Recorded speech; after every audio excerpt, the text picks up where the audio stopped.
Mari kita berdoa. Tuhan, kami memerlukan Engkau. Tuhan, lebih dari apapun. Bahkan sebelum kami mengucapkan, sesungguhnya detak jantung kami, seluruh tarikan nafas kami, hanya mungkin karena Tuhan ada di hidup kami. Karena itu Tuhan, biarlah setiap saat kami senantiasa mengingatkan bahwa kami belum selesai mengerjakan misi Allah di dunia yang menjadi alasan bagi kami untuk hidup, bahkan memenuhi panggilan untuk berada di sekolah tinggi teologi di sini, dipersiapkan bersama melayani. Kami mohon Tuhan, bimbinglah kami melalui sabdam, melalui firman. Demi Kristus kami mohon. Amin.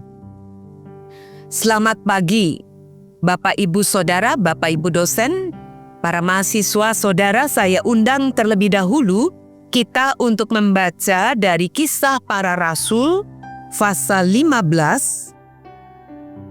Kisah Para Rasul pasal 15 ayat 1.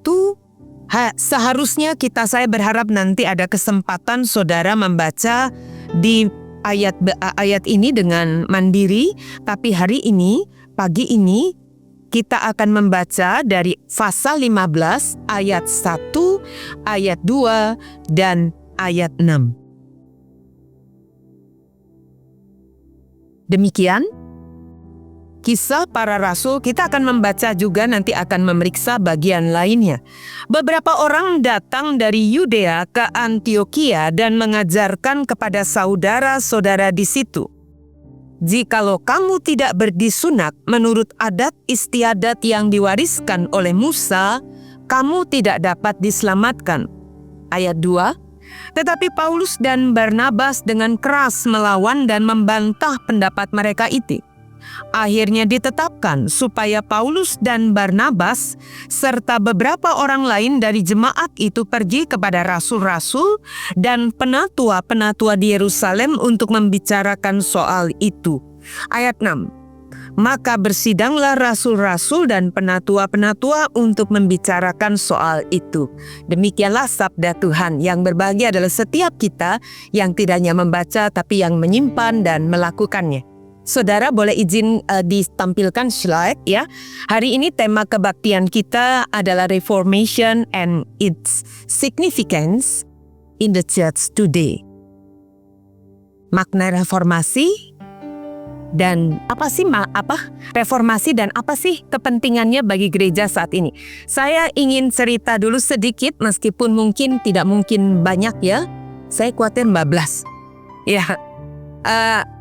Teman-teman mahasiswa mungkin tidak semua bisa akrab dengan wajah saya karena saya lebih banyak berkarya di lingkup GKI. Sebenarnya saya alumni, zaman dulu namanya ITA. Ya, dari tahun 87 sampai 92, zaman di mana masih ada program Sarjana Muda Teologi, Bachelor of Theology. Saya angkatan kedua untuk bisa mengikuti STH. Jadi lucu, waktu itu skripsi, kami waktu itu meskipun SMTH kenceng belajarnya ya. Jadi bikin skripsi juga. Lalu kemudian ketika STH di tahun kedua saya sudah ada di jemaat, saya izin untuk kembali sekolah dan skripsinya untungnya tidak usah buat ulang. Jadi saya ijazah STH saya itu tahun 92 kalau tidak salah ya. Tapi meninggalkan kampus ini sudah tahun 87 ditambah 5 zaman itu ya. 91 kalau nggak salah ya. Semoga tidak salah. Saya melayani di GKT Hosana Jalan Galuhan 1 Surabaya. Mungkin ada yang tahu pasti ya. Jangan sampai nggak tahu kalau mahasiswa. Jangan-jangan itu donatur terbesar, persembahan terbesar untuk support salah satu mungkin ya dari gereja. Karena kan masih didukung jemaat kan ini ya. Saudara, kuliah masih nggak bayar ya? Zaman saya nggak bayar, hanya masuk biaya kampus, biaya asrama gitu ya. Nah, jangan sampai Anda lupa ya. Nah, saya berada 4 tahun sampai 95, termasuk praktek setahun ya. Oh, berarti 92 saya di Tabis, zaman dulu tuh saya lupa penginjil. 95 saya menikah, dibawa suami ke GKI Residen Sudirman sampai 98. 98 saya berada di GKI Manyar Surabaya sampai hari ini. Saya hitung-hitung bisa 25 tahun ya. Nah, gambar di itu, teman bolehkah ditampilkan gambar di slide saya? Sisi kanan berarti betul ya, sisi kanan Anda ya. Sisi kanan adalah tampak sisi barak dari gereja kami yang kami bangun, waktu itu dibangun tahun 2009 sampai 2011. 2009 mulai 2011 kemarin. Kemarin Kristi dan Lydia. Kristi halo. Ya. Lydia adakah? Lydia atau Kristi? Lydia ya. Kristi oke ya. Kristi Lydia sudah pernah ke tempat kami melayani akhir pekan yaitu sekian bulan. Nah, saudara ketika membangun gereja ini, pada saat itu kami tim PJ, tim pembangunan jemaat. Ada istilah itu ya, bukan pembangunan fisik, tapi tim pembangunan jemaat mungkin kalau bahasa umumnya itu lead bank gitu ya. Tim penelitian dan pengembangan. Itu yang memikirkan secara konseptual, rencana strategis, gereja, dan sebagainya. Jadi kami biasa ya, tim pembangunan klasis, tim pembangunan sinode wilayah, tim pembangunan sinode yang berdiskusinya itu kalau kami diskusi itu sampai lupa nyatet. Lupa bikin notulah. Karena asik gitu ya. Nah pada saat itu diskusi di tim pembangunan jemaat belum selesai nih gedung. Tapi sudah tahu gambarnya, wong persetujuan gambarnya dari perancangnya anggota kami yang juga merancang gedung ini. Betul ya Pak Cornelius, ini perancangnya Pak Jimmy Priatman ya. Betul ya, Pak Jimmy Priatman anggota kami lama jadi majelis juga yang secara profesional mempresentasikan gedungnya, rancangannya yang tentu ada diskusi-diskusi, udah tahu deh modelnya kayak apa gitu ya. Lalu kami di tim pembangunan jemaat itu berpikir begini, waduh, bentar kalau gereja ini jadi, karena dibangun kenapa? Karena sebelumnya kapasitas gedungnya, kapasitas ruangan kebaktiannya tidak cukup. Jadi sekarang dibuat kapasitasnya 2 kali lebih besar gitu. Tapi sementara perjalanan pembangunan belum selesai, tim PJ kami kami berdiskusi gini, ngomong-ngomong gitu ya, mikir gini, ini GGE pakai bahasa Jawa, ada yang dari luar Jawa tapi sudah akrab kan, kalau sudah dilawang sekian tahun kan mesti tahu tuh kalau dirasani bahasa Jawa, jangan sampai tidak. Ngomongnya gini, GGE, jangan-jangan nanti terjemahan aja deh. Jangan-jangan nanti kalau gereja kita jadi 10 tahun mendatang, 20 tahun mendatang, siapa yang menempati? Gedung kita besar, megah, tapi tidak ada yang bisa, tidak ada yang mewarisi. Kira-kira gini, yang ngomong ini orang jadul. Yang ngomong ini generasi usia generasi X. Sudah tahu ya, teori generasi ya, yang usianya kira-kira sebaya saya gitu ya, generasi X. Anda kan masuk generasi Z barangkali ya. Milenial mungkin dosen-dosen saudara yang muda-muda, Pak Ketua STT jangan-jangan masih milenial. Keren juga ya. GKT berani memberikan kepemimpinan pada generasi milenial, menurut saya luar biasa ya. Nah, jadi kami berdiskusi nih yang sebagian besar generasi X. Ada 1-2 baby boomers. Tapi baby boomersnya karena dosen cukup gaul lah. Entar siapa ya yang akan menempati? Pada waktu itu, artificial intelligence belum semarak sekarang. Masih ketika beberapa negara bikin robot, Jepang itu ahlinya ya, sering banget rilis robot, kita baru membicarakan. Saudara, belum seperti sekarang. Yang namanya sosial media masih, pada masa itu masih Facebook.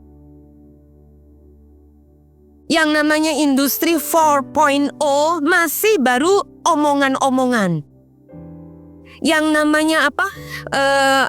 MEA, masyarakat MEA apa ya? Yang membuat tenaga kerja asing di Indonesia mudah untuk masuk, sampai saya lupa itu namanya. Itu masih akan terjadi. Belum seperti sekarang, 12 tahun berlalu. Kita mau bilang apa? Pada saat itu kami sama-sama mengingatkan, gereja semegah apapun, sehebat apapun, tidak bisa tidak harus terus bergerak. Kalau tidak, maka gereja akan ditinggalkan. Setuju teman-teman? Anda adalah calon pemimpin teman-teman muda ini calon pemimpin atau bahkan sudah menjadi pemimpin pada saat ini.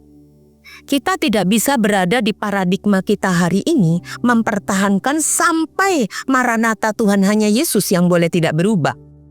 Kita harus berubah. Saya ingin cerita dulu nih. Dari tadi cerita terus ya. Pernah tahukah kisah kucing dan Romo? Tadi saya geli duduk di sini ya. Ketika saya berada di bawah tadi ngobrol dengan Pak Roni, setelah itu saya melihat mimbar, saya memperhatikan mikrofon. Dulu waktu saya mahasiswa, kami kebaktian di chapel gereja, chapel di aula dulu disebut Asrama Putra, itu tanpa mikrofon. Coba deh kalau kita nggak pakai mikrofon. Teman-teman dengar? Oh masih dengar ya? Karena saya produk dilatih untuk tanpa mikrofon. Artinya apa? Kami harus bicara sampai ujung terakhir bisa mendengar kami. Ya, saya nggak tahu Anda bisa nggak zaman sekarang ya. Kami dilatih untuk begitu. Mungkin itu alasan aja ya. Dosen sebenarnya males ya nyiapin mikrofon ya. Maaf Bapak Ibu dosen udah nggak ada yang zaman saya mahasiswa. Hanya Pak Cornelius yang ada di ruangan ini ya. Saya tidak bertemu dengan yang zaman dulu itu ya beberapa sudah emeritus, ada yang juga sudah Tuhan panggil ya. Nah, Bapak Ibu, teman-teman ya, teman-teman muda, zaman sudah berubah. Saya geli juga melihat ruangan ini. Saya mimpin kebaktian pagi atau chapel ini masih di yang terakhir. Saya sudah pendeta, saya sudah berada di jemaat. Waktu itu ketua STT Pak Cornelius, masih gedung ini akan dibangun. Sedang dibangun. Masih pakai ruangan yang di belakang itu. Nggak tahu ya, mungkin ada foto-fotonya. Saya tidak ingat waktu itu sudah pakai mikrofon nggak. Seingat saya sudah pakai AC. Ya, udah berubah semuanya. Nah, Anda pernahkah tahu kisah Romo dan kucing dan Romo? Seorang Romo punya kucing. Kucing itu sangat manja sama si Romo. Romo juga sayang pada kucing. Kucing ini nggak bisa lepas dari Romo. Romo ini Romo pimpinan biara ya, kepala biara. Tidak Romo paroki. Karena itu setiap hari, setiap saat ketika sang Romo memimpin misa, si kucing ini ingin ikut di dalam chapel. Cuman masalahnya kalau dia ikut, dia mengganggu. Karena dia pasti akan caper. Jadi bingung nih, yang mau dilihat wajah Romo atau wajah kucing. Dan tentu mereka tidak mengizinkan kucing yang ini ada di sekitar altar. Kita tahu ya, theology of space di teman-teman Katolik ya, gereja Katolik tentu berbeda ya. Nah, lalu akhirnya mereka punya akal. Maka setiap kali si Romo memimpin misa, kucing ditaruh di pintu, diikat. Kalau nggak diikat dia jalan-jalan, setidaknya di pintu dia bisa melihat wajah Romo dan mendengar suara Romo. Rupanya itu menenangkan. Jadi suara Romo itu memang menenangkan bahkan hewan-hewan juga ya. Suara Anda? Suara saya? Kayaknya enggak deh ya. Jadi menenangkan si kucing sampai dia ketiduran begitu ya. Romo memimpin ya dengan sedemikian rupa, kucing ayem hatinya, adem. Ayem adem nggak tahu, dia nggak ngomong soalnya ya si kucing. Sampai kemudian Romo yang sudah sepuh ini meninggal. Kucingnya juga meninggal. Rupanya apa? Ada ikatan batin, kucingnya sedih, stres, meninggal. Romo yang baru menggantikan bertugas di tempat itu.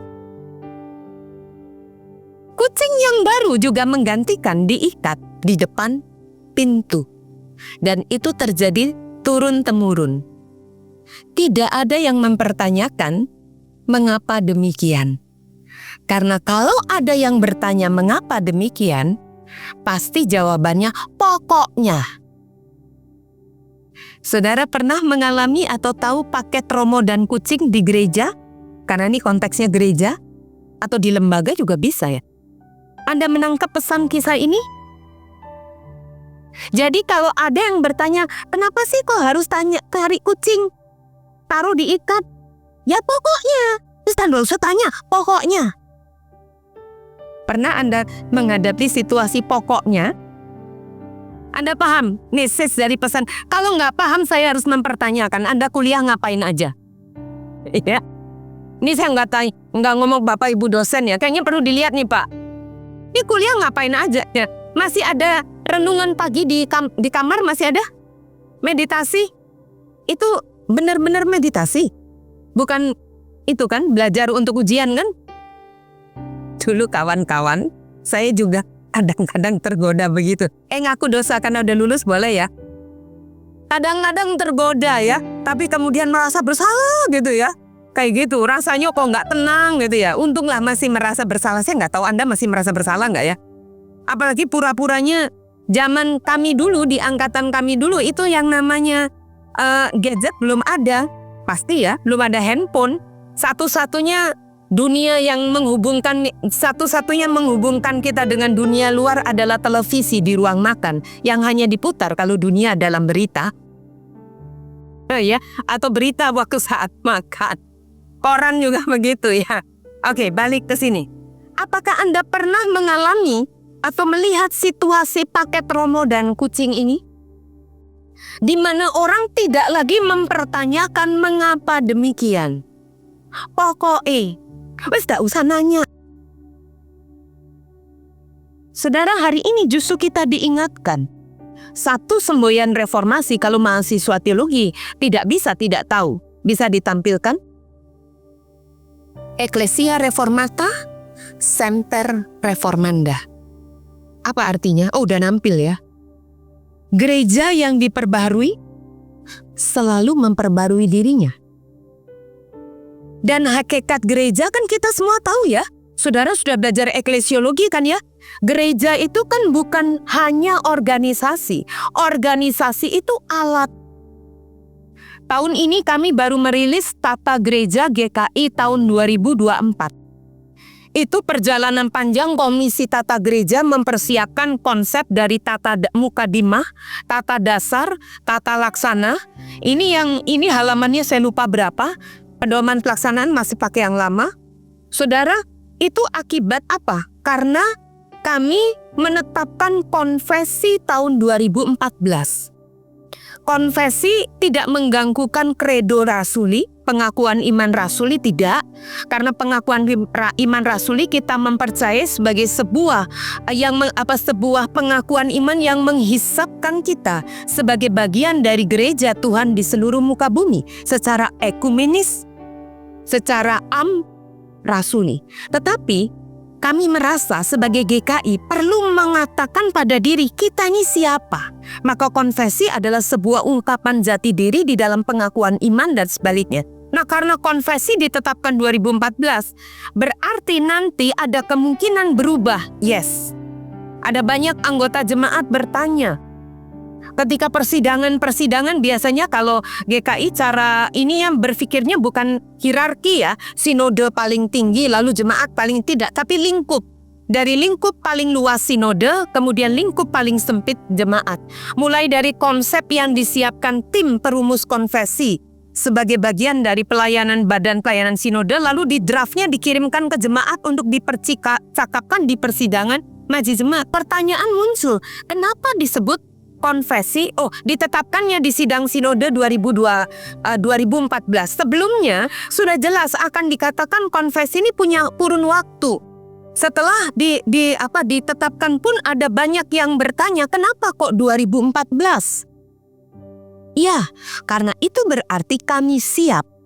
Mungkin 2034.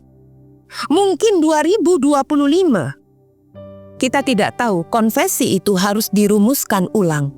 Mengapa? Karena konfesi itu adalah sebuah respon iman terhadap konteks GKI di tahun itu. Yang akan kita anggap sama sampai tahun ini. Sampai 23 tetap kita anggap sama. Paham ya saudara ya? Secara sadar kami mau mengatakan bahwa GKI tidak bisa sama dengan masa lalu. 2014 mungkin ya tidak berarti berubah Tuhan Yesusnya tetap. Karena misalnya di pengakuan iman rasuli tidak ada ketika dirumuskan. Anda tahu abad keberapa? Kalau sampai nggak tahu mahasiswa teologi, kayaknya materi sejarah gerejanya harus dicek ya. Ujian atau paper sejarah gereja Anda harus diperiksa. Kalau pengakuan iman rasuli dirumuskan, belum ada isu kerusakan lingkungan. Belum ada persoalan keadilan, kemiskinan. Belum ada, apalagi di Eropa. Ada kemiskinan, saya kira ada ya. Ketidakadilan ada, tetapi isu ini khas kita di Indonesia. Belum ada kondisi pluralisme yang khas kita di Indonesia. Maka kami mau mengatakan sebagai GKI, kami merespon itu di dalam iman kami kepada Allah Bapa, Putra, dan Roh Kudus seperti ini. Kira-kira gitu ya. Karena apa? Karena menghayati bahwa gereja sebagaimana semboyan reformasi, Ecclesia Reformata Semper Reformanda. Sudah tahu apa yang dipandang orang tentang gereja? Dalam buku James Emery White, bisa ditampilkan, saya mengutip datanya, bisa ditampilkan nih, yang dirilis dari penelitian. Ada satu bagian White menuliskan penelitian yang dilakukan Gabe Lyons dan David Kinnaman. David Kinnaman ini rasanya dirujuk oleh bilangan Research Indonesia. Anda tahu ya, bilangan BRC, tahu ya, mereka adalah para ahli statistik yang mempunyai concern, karena di balik teman-teman BRC ini ada Pak Kresnayana, beliau penatua kami. Beliau meninggal ya, wafat karena COVID, Pak Kresna. Beliau cerita banyak. Jadi ada kegelisahan di antara para ahli statistik yang Kristen ini. Mereka berkata begini, kita ini sudah banyak bekerja untuk perusahaan-perusahaan. Mereka terima order apapun ya, pekerjaan research untuk perusahaan-perusahaan. Tapi kita belum melakukan apa-apa untuk gereja. Nah, ini para ahli statistik yang gelisah galau ini lalu berkumpul, lalu mereka menghasilkan karya. Kira-kira gitu sederhana ya, karya. Tentu ada teolog juga, setahu saya di sana ada teman-teman saat ya, 1-2 barangkali ya, dan itu. Tapi sebagian besar orang-orang statistik. Nah, rupanya dirujuk juga oleh BRC, ini David Kinnaman penelitiannya. Karena salah satu bukunya menyebutkan ya. Nah, bagaimana orang memandang gereja dan orang-orang di dalamnya? Saudara, saya kira buku ini baik ya. Anda bisa coba lihat di perpustakaan online. Kalau beli saya sampai lupa. Beli mungkin sekian dolar, saya kira ini bisa didapatkan PDF-nya. Kalau Anda ingin, saya bisa berikan PDF yang saya punya.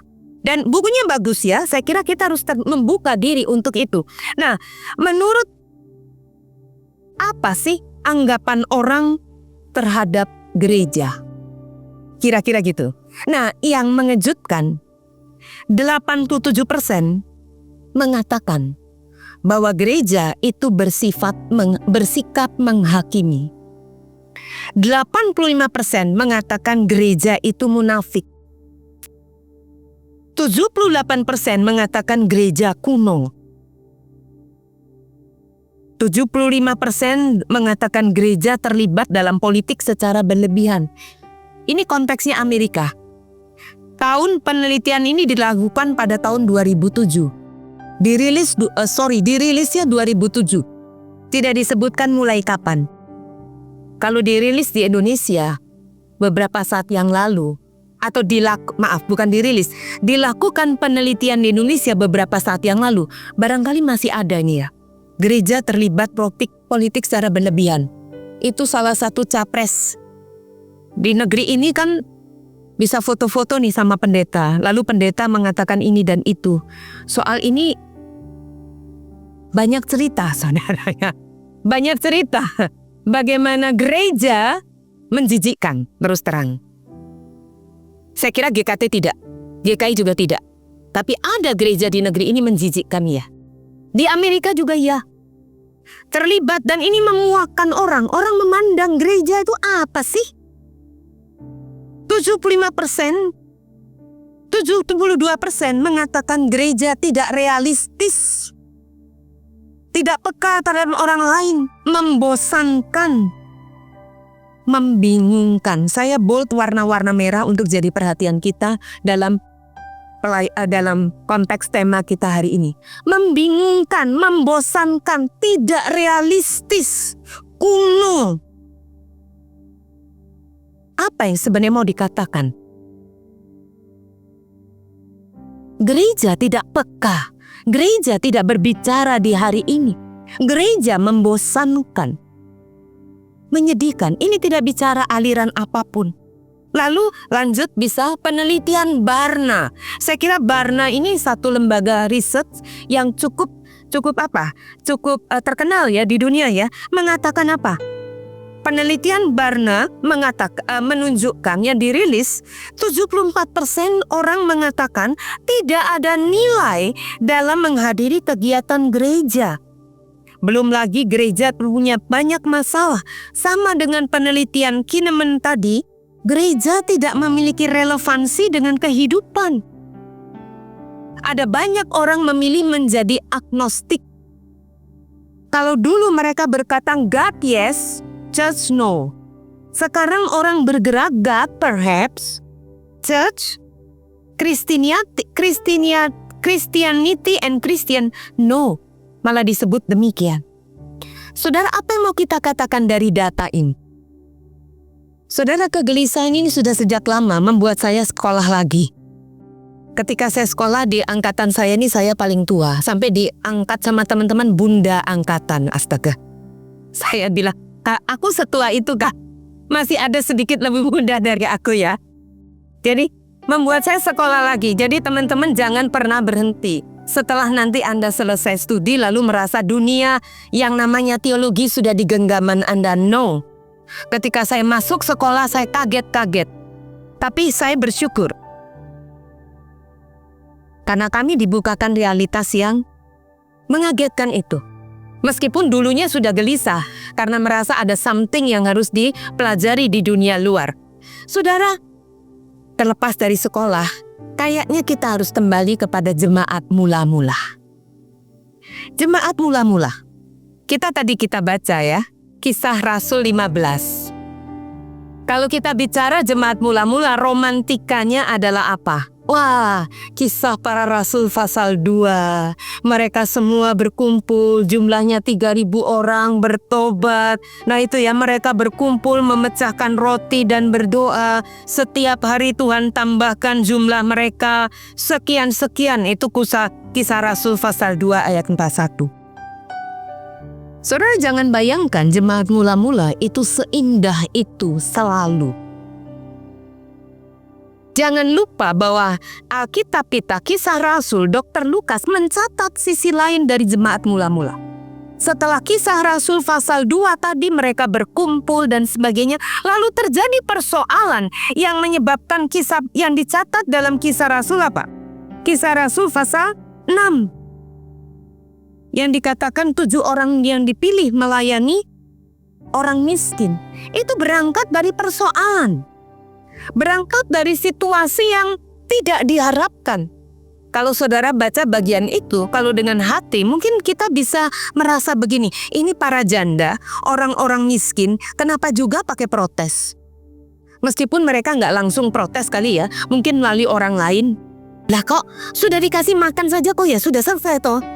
Tapi rasul-rasul bersedia untuk kembali mengevaluasi pelayanan mereka. Mereka berunding, kami tidak puas jika kami mengabaikan pelayanan firman karena pelayanan meja. Karena itu marilah kita angkat. Ada sebuah kegelisahan untuk berani bergerak. Mereka tidak ada di romantika masa lalu. Mereka bersedia berubah. Kemudian kita tahu di Kisah 8 ayat 1b, kalau kita baca, terjadi penganiayaan. Mereka dipaksa keluar dari Yerusalem ke Samaria, ke Yudea. Dan Kisah 8 atau 9 itu terjadi pertobatan Saulus yang kemudian bernama Paulus. Lalu Kisah 10 kita tahu Petrus dipanggil oleh Tuhan, diutus Tuhan membaptis Kornelius.